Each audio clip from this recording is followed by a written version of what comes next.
नमस्कार. आज आपण सातारी झणझणीत आणि टेस्टी मिसळ बनवणार आहोत. आता आपण प्रथम कढईमध्ये 1 चमचा तेल गरम करूया. पाव कप सुक्या नारळाचे काप हलक्या ब्राऊन रंगावर भाजून घेऊया. यामुळे मिसळला एक विशेष स्वाद येईल. जसे जसे नारळाचे काप भाजत आहेत तसं त्याचा सुगंध दरवळायला लागलेला आहे. आता चिरलेले 4 कांदे चांगले परतून घेऊया. आता यात 10 लसणाच्या पाकळ्या आणि 1 इंच आलं घालून परतूया. 1 चिरलेला टोमॅटो घालूया.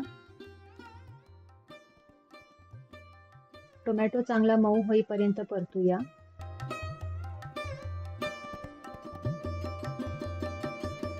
कांदे, लसूण, आलं, टोमॅटो याचे भाजलेले मिश्रण आणि कोथिंबीरच्या काड्या व तळलेले खोबरे मिक्सरमध्ये वाटून घेऊया. इथे 4 चमचे तेलामध्ये अर्धा चमचा जिरे, 7 ते 8 कढीपत्ता, पाव चमचा हिंग, तेजपत्ता आणि मिक्सरमध्ये बारीक केलेली पेस्ट चांगली भाजून घेऊया.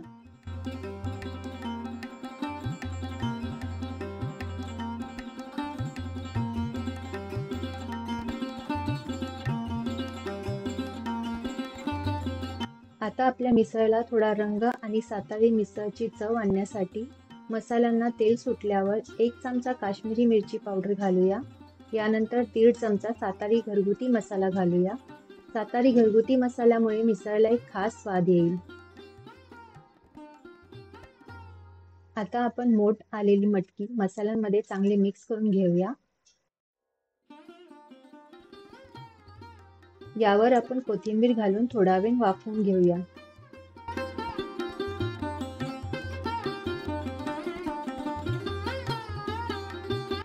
वाफ निघाल्यानंतर योग्य प्रमाणात पाणी, मीठ घालून मटकी चांगली शिजेपर्यंत शिजवूया.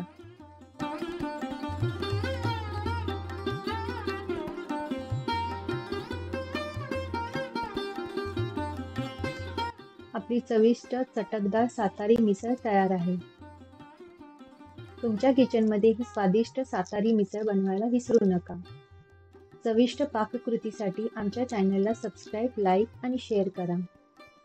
Thank you.